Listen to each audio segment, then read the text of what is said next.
friends, welcome back to our channel. Happy Varum!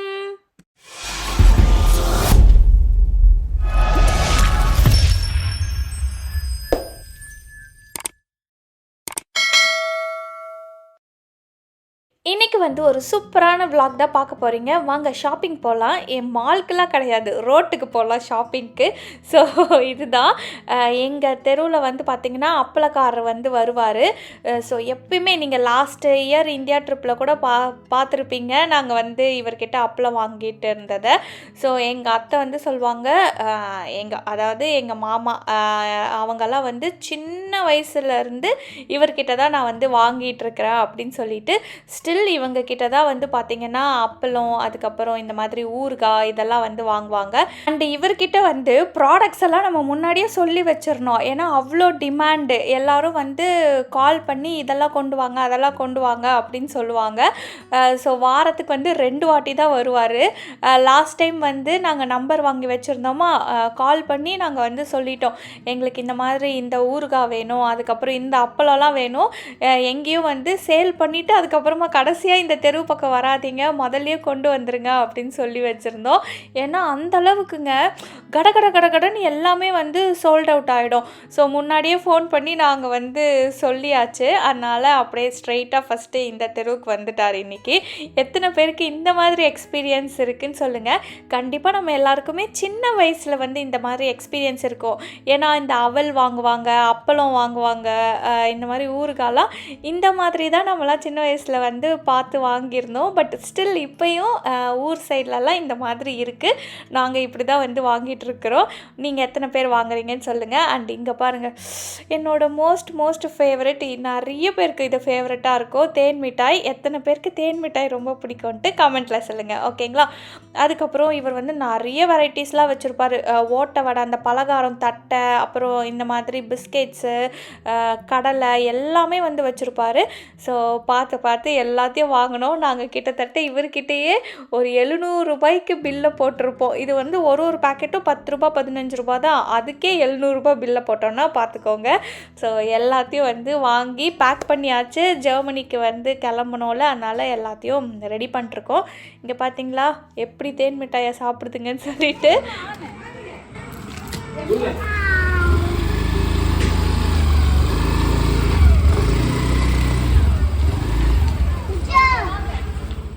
இங்கே பாருங்கள், ஒரு சூப்பரான ஹாப்பி நியூஸ் எங்களுக்கு. ஏன்னா நாங்கள் புதுசாக ஒரு பைக் வாங்கியிருந்தோம். இந்த பைக்கை வாங்கிறதுக்கு கிட்டத்தட்ட ஒரு 2 வருஷம் இருக்கும்னு நினைக்கிறேன். எங்கள் மாமனாரை எல்லோரும் கன்வின்ஸ் பண்ணிகிட்ருக்குறாங்க. ஏன்னா அவர் அந்த பெரிய மோட்டார் பைக் தான் வச்சு ஓட்டிக்கிட்டு இருக்காரா. ஆக்சுவலாக இப்போ அவருக்கு ஏஜ் பார்த்திங்கன்னா 72 ஆயிடுச்சு. ஸோ இதுக்கப்புறம் அவ்வளோ பெரிய பைக்கெல்லாம் ஓட்டுறது ரிஸ்க்கு. அதனால் நீங்கள் இந்த மாதிரி சின்னதாக காம்பேக்டாக லைக் திங்ஸ் எல்லாம் கொண்டு வரணுன்னா நீங்கள் ஃப்ரண்ட்டில் கூட வச்சு இந்த மாதிரி ஈஸியாக ஓட்டுங்கன்னு சொன்னோம். பட் அவர் பிள்ளைக்கு அதெல்லாம் செலவு வைக்கக்கூடாதுன்னு ஒரு பக்கம் யோசிச்சார். இன்னொன்று அவர் ஆசையாக அவரோட அந்த மோட்டர் பைக்கை இத்தனை வருஷமாக நான் மெயின்டெனன்ஸ் பண்ணி வச்சுருக்கேன், அதனால் எனக்கு அதுவே போதும், எனக்கு இந்த பைக்கெல்லாம் வேணான்ட்டு ஒரு 2 இயர்ஸாக எல்லாரும் சொல்லியும் அவர் கேட்கல. ஃபைனலி இந்த டைம் எங்கள் மாமா, நீங்கள் என்ன தான் சொல்லுங்கள், நான் கூட ஊரில் இல்லை, அதனால் சேஃப்டி தான் முக்கியம்னு சொல்லிட்டு எல்லாரும் சொன்னாங்களா, அதனால் இந்த வாட்டி பைக் வாங்குகிறோம் அப்படின்னு சொல்லிட்டு அவரையே கன்வின்ஸ் பண்ணி ஷோரூம்லாம் கூப்பிட்டு போயிட்டு ஒன்று ஒன்றா காட்டினோம். அவருக்கு கடைசியாக இந்த ஹோண்டா ஆக்டிவா ரொம்ப பிடிச்சிருந்துச்சு. பைக் செம்ம சூப்பராக இருந்துச்சுங்க. எனக்கு ஜாலி. இதுக்கப்புறம் ஊருக்கு வந்தால் நானும் நல்லா பைக் எடுத்துகிட்டு சுற்றுறதுக்கு வசதியாக இருக்கும். இது பார்த்திங்கன்னா ஆட்டோமேட்டிக் பைக்கு. நல்லா நிறைய ஃபீச்சர்ஸ் வச்சு கொடுத்துருந்தாங்க, நல்லா இருந்துச்சு. அதுக்கப்புறம் இது பார்த்திங்கன்னா நெக்ஸ்ட் டே நாங்கள் தான் சொன்னல, மாமியார் வீட்டில் இருப்போம், அம்மா வீட்டில் இருப்போம்னு சொல்லிட்டு இப்போ எங்கள் ஊருக்கு போயிட்டுருக்குறோம். திரும்பமா இது எத்தனை வருஷத்தோட புடவை? 30 வருஷம் புடவையா? சூப்பரா இருக்கு கலர். உனக்கு எத்தனை பாரு. நான் எடுத்துன்னு போய் எங்க போய் கட்டுறது? நீயாச்சும் நல்லா அழகா கட்டிக்கிட்ட. இங்க பாருங்க,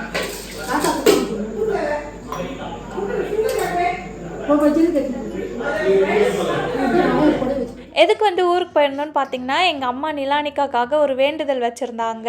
அதாவது ரொம்ப குட்டி கோவில் எங்கள் ஊரில். ஸோ அந்த குட்டி கோவிலில் வந்து எங்கள் அம்மா பிள்ளையாருக்கு வந்து வேண்டியிருந்தாங்க நிலாவுக்கு வந்து எல்லாம் நல்லா இருக்கணும்ன்ட்டு.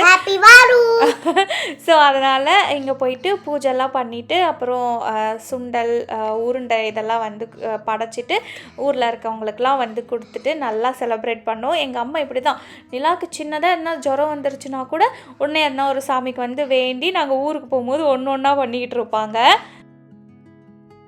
சாமிலாம் கும்பிட்டுட்டு நாங்கள் நைட்டு வந்து வீட்டுக்கு வந்தாச்சு. ஜஸ்ட்டு ஒரு 20 மினிட்ஸுன்றதுனால நாங்கள் இவ்வளோ அலப்பறை பண்ணுவோம். இங்கே போவோம், திருப்பி வருவோம், திருப்பி போவோம், அந்த மாதிரி ஈஸியாக இருக்கும் போயிட்டு வர்றதுக்கு. இப்போ வந்து இந்த பாக்ஸ் எல்லாம் பார்க்கும்போதே தெரியும் நம்ம வந்து பேக்கிங்கை ஸ்டார்ட் பண்ணியாச்சுன்னு சொல்லிட்டு. ஸோ ஒரு பெரிய டாஸ்க் வந்து என்னென்னா ஊருக்கு வந்து இந்த மாவெல்லாம் கொண்டு போகிறது தான். அதுக்கு நான் ஆல்ரெடி சொல்லியிருக்கேன், இந்த ஜிப்லாக் கவர் வந்து ரொம்ப நல்லாயிருக்கு. நீங்கள் வந்து கண்டிப்பாக ட்ரை பண்ணி பாருங்கள். அமேசானில் தான் வந்து ஆர்டர் போட்டேன். இந்த ஷாலிமார் அந்த பிராண்டு நீங்கள் வந்து ட்ரை பண்ணி பாருங்கள், ஓகேங்களா? ஸோ குவாலிட்டிலாம் வந்து அப்படியே ரொம்ப திக்காக இந்த மாவெல்லாம் எடுத்துகிட்டு போகிறதுக்கு வந்து இது பர்ஃபெக்டாக இருக்குது இந்த கவரு. ஏன்னா நானும் இந்த 8 இயர்ஸில் பார்த்தீங்கன்னா நிறைய கவர்ஸ் எல்லாம் ட்ரை பண்ணியிருக்கேன். அதெல்லாம் வந்து அந்த வெயிட் லக்கேஜ் எல்லாம் தூக்கி போடுவாங்கள்ல ஏர்லைன்ஸில். ஸோ அப்போ வந்து பார்த்திங்கன்னா ஓப்பன் ஆகிடும். நம்ம டபுள் லேயர் கவர் அப் பண்ணாலும் சில டைம்ஸ் வந்து மாவெல்லாம் வந்து அப்படியே திறக்கும் போதே பார்த்திங்கன்னா ட்ரெஸ்ஸு ஃபுல்லாக மாவாக இருக்கும். அந்த மாதிரி சினாரியோஸ்லாம் நடந்திருக்கு.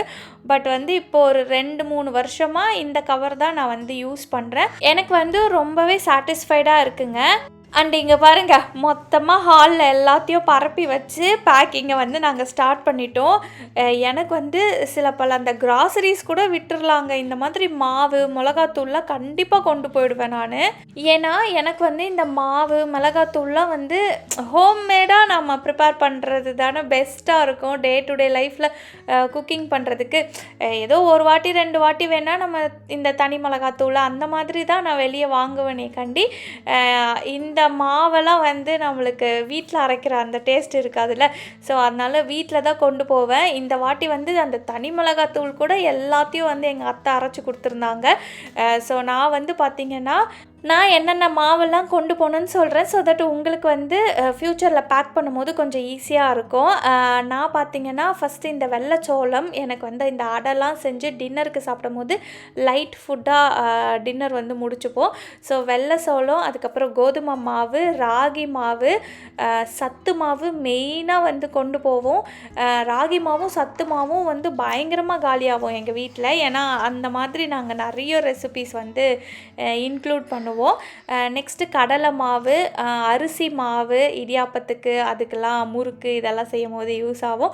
ஸோ இவ்வளவும் கொண்டு போவேன். அதுக்கப்புறம் மிளகாத்தூள், மஞ்சத்தூள், கடலை மாவு இதெல்லாமும் எக்ஸ்ட்ராவாக வந்து இருக்கும். எல்லாமே ஹோம்மேடு. அண்ட் ராகி மாவு சத்து மாவெல்லாம் ஒன்று 5 கிலோவாக கொண்டு போவேன். ஸோ மாவு தாங்க எனக்கு ஃபஸ்ட்டு பயங்கர வெயிட் வரும். அதுக்கப்புறமா தான் இந்த கிராசரிஸ் வந்து வெயிட் வச்சுப்பேன்.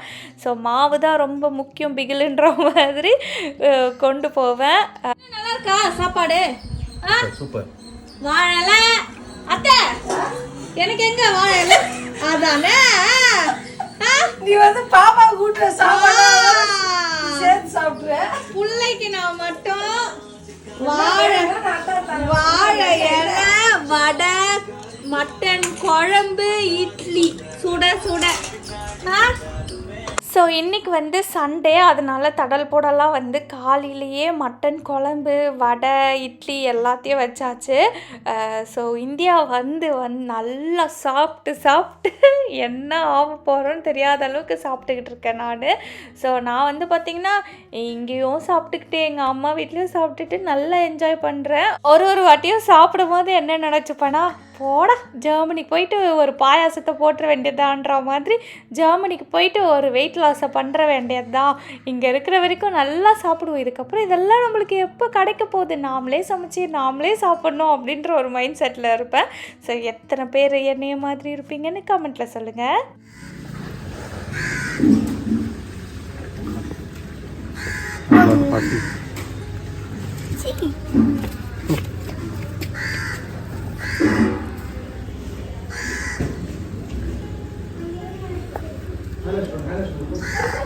நெக்ஸ்ட்டு வந்து பேக்கிங்லேயே ரொம்ப டஃப்பானது வந்து பார்த்திங்கன்னா இந்த முருங்கைக்கீரையும் கருவேப்பிலையும் தாங்க. கருவேப்பிலை கூட ஈஸியாக இருக்கும்னு வச்சுக்கோங்க உருவறதுக்கு.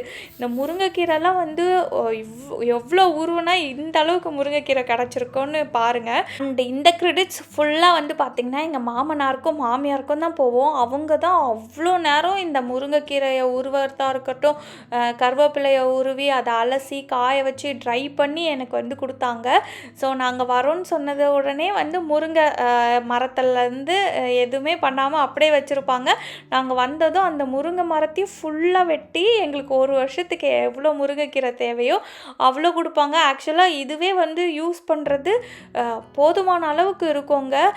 ஸோ பார்த்திங்கன்னா இங்கே பாருங்கள், அந்த மரமே வந்து வெட்டிட்டு எங்களுக்கு வந்து உருவி கொடுத்துருக்குறாங்க. ஸோ நானும் ஒரு வாட்டியும் முருங்கைக்கீரை கொண்டு வரேன், பட் ரெசிபி வந்து போடவே முடியல. எங்கள் அத்தையும் வந்து சொல்லுவாங்க, நீ ரெசிப்பியே போட்டு காட்ட மாட்டேறிய அப்படின்ட்டு. நான் இந்த வாட்டி கண்டிப்பாக ரெசிபி ட்ரை பண்ணுறேன். முருங்கைக்கீரை பொரியல், குழம்பு, அதுக்கப்புறம் பவுடர் ஆக்கி காலையில் சுடு தண்ணியில் போட்டு குடிக்கிறதுன்ட்டு எப்படிலாம் முருங்கைக்கீரையை யூஸ் பண்ண முடியுமோ யூஸ் பண்ணிப்போம். ஸோ பேக்கிங்கில் வந்து இதெல்லாம் முடிஞ்சிருச்சா. நெக்ஸ்ட்டு முக்கியமான ஒரு வேலை, இந்தியாவுக்கு வந்தால் எனக்கு இந்த வேலை இருக்கும். எவ்ரி டைம் நான் வந்தேன்னா இந்த மாதிரி என்னோட அந்த பட்டு புடவையெல்லாம் எடுத்து அந்த மடிப்பை மாற்றி கொஞ்சம் வெயிலில் காய போடுறது அந்த மாதிரி பண்ணிவிட்டு திருப்பி ஃபோல்ட் பண்ணி வச்சுட்டு போவேன். அப்போ தான் சாரீஸ் வந்து ரொம்ப லாங் இதுவுக்கு லைஃப் இருக்கும்னு சொல்லுவாங்கள்ல. அதனால் எனக்கு வந்து நான் செலக்டடாக தான் சாரீ வச்சுருக்கேன். ஸோ இது வந்து பார்த்திங்கன்னா என்னோடய ஏஜ் அட்டன் பண்ணுற ஃபங்க்ஷனுக்கு எங்கள் மாமா வந்து எனக்கு வச்ச சாரீ இது. எனக்கு ரொம்ப ரொம்ப ஃபேவரெட்டு. ஒரே ஒரு வாட்டி தாங்க கட்டினேன் அந்த ஃபங்க்ஷன் அப்போ. அதுக்கப்புறம் அப்படியே இருக்குது. ஒரு வாட்டியும் மாற்றி மாற்றி மடிப்பை மட்டும் மாற்றி காய வச்சுட்டு வருவேன். நெக்ஸ்ட் டைம் போகும்போது இந்த பார்டர் கலர்லாம் எடுத்து ப்ளவுஸ் ஸ்டிச் பண்ணணும். நெக்ஸ்ட்டு இது வந்து பார்த்திங்கன்னா என்னோடய கல்யாண சாரீ. நீங்கள் நிறைய வீடியோவில் வந்து பார்த்துருப்பீங்க. அதுக்கப்புறம் இந்த சாரியும் வந்து ரொம்ப ஸ்பெஷல், பிங்க் அண்ட் ப்ளூ. எனக்கு ரொம்ப பிடிச்சி போய் இந்த காம்போ வாங்கினேன். அதுக்கப்புறம் இது வந்து என்னோடய சீமந்த புடவை. சீமந்தத்துக்கு க்ரீன் தானே கட்டுவாங்க, பட் என்கிட்ட நிறைய க்ரீன் இருக்கிறதுனால நான் பிங்க் தான் வந்து வாங்கினேன். பட் க்ரீன் பார்டர் வர மாதிரி வச்சு வாங்கிட்டேன். ஸோ ஊரில் வந்து என்ன பண்ணுவேன்னா இந்த மாதிரி என்னோடய வார்ட்ரோப்பில் பார்த்திங்கன்னா அதுக்கான தனித்தனியாக ப்ளவுஸ்க்கு தனியாக இந்த மாதிரி ஒரு பாக்ஸ் வச்சுப்பேன். அதுக்கப்புறம் சாரீ ஆர்கனைஸ் பண்ணுறதுக்கு இந்த மாதிரி ஆர்கனைசர்ஸ்லாம் வாங்கி நான் அழகாக வந்து என்னோடய சாரீஸ் எல்லாம் வச்சுப்பேன். இங்கே பாருங்கள், இவ்வளோ சாரீஸ் தான் நான் வச்சுருக்கேனே, பட் இதை கட்டுறதுக்கே என்னால் முடியாது. பட் நான் சாரீ ஷாப்பிங்கில் போயிட்டு இந்த வாட்டி வர நிறைய சாரீஸை வாங்கினேன். பட் ஒன்றுத்துக்குமே ப்ளவுஸ் தைக்கலைங்க. ஏன்னா டைமே இல்லை. ஒருத்தவங்க வீட்டுக்கு போகும்போதெல்லாம் நம்மளுக்கு சாரீ கிஃப்டாக கொடுப்பாங்களா. ஸோ அதெல்லாம் சேர்ந்து அப்படியே இருக்குது. நான் வாங்கினது என்னமோ ஒரு சாரீ தான், பட் கிஃப்டாக கிடச்ச சாரீஸ் தான் அதிகமாக இருந்துச்சு. ஸோ சாரீஸ் எல்லாம் வந்து பார்த்திங்கன்னா இந்த மாதிரி அடுக்கி வச்சுப்பேன். இதெல்லாம் என்னோடய பழைய சாரீ மெமரிஸ்க்காக அப்படியே வந்து வச்சுருக்கேன். புதுசாலாம் சாரீ அந்தளவுக்கு கட்டுறதில்லைன்ட்டு நான் வாங்குறதும் இல்லை. பட் கிஃப்டாக கிடைக்கிற சாரீஸ் வந்து நிறைய கிடச்சிருக்கு. இந்த வாட்டி எங்கள் மாமாவும் எனக்கு ஒரு எல்லோ சாரீ வாங்கி கொடுத்தாங்க. அதெல்லாம் நீங்கள் சாரீ ஷாப்பிங் வீடியோவில் வந்து பார்த்துருப்பீங்க.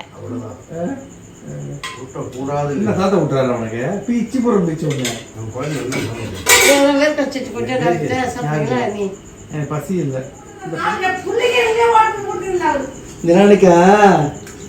வந்து லக்கிச்சாம். அது தாத்தாதான் பிடிக்கின்றாங்க. அது எல்லாரும் மேலே பாசம் பாருது. எல்லாரும் மேலே விளையாட்டு தான் எல்லாரும் மேலே பாசமாக இருக்கும்.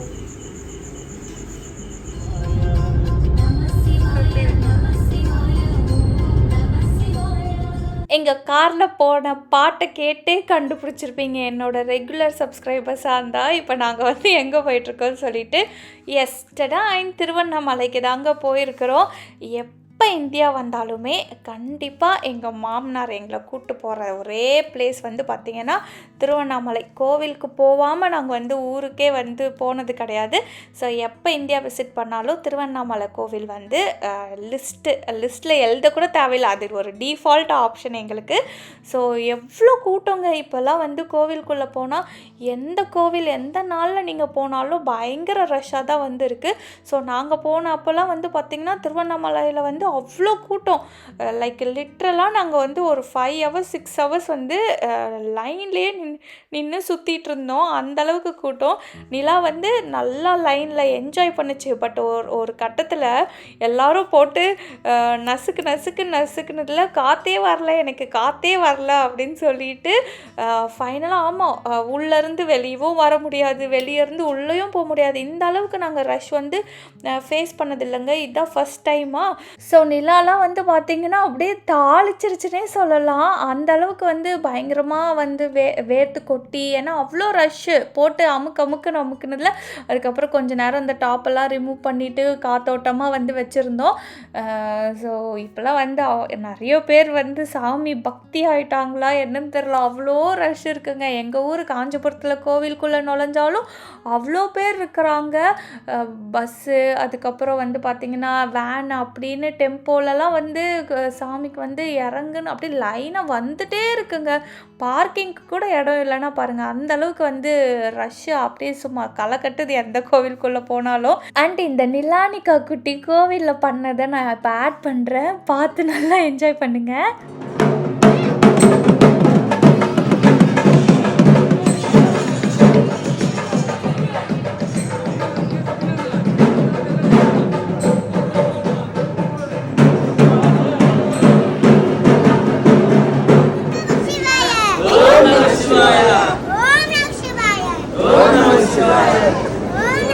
Shivaya.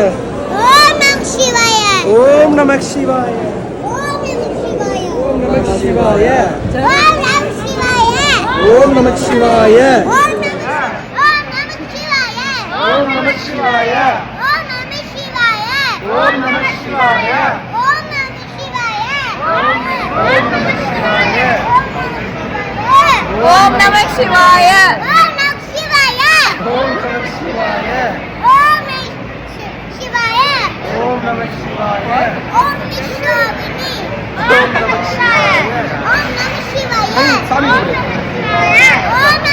Shivaya. Om Namah Shivaya. Om Namah Shivaya. Om Namah Shivaya. Om Namah Shivaya. Om Namah Shivaya. Om Namah Shivaya. Om Namah Shivaya.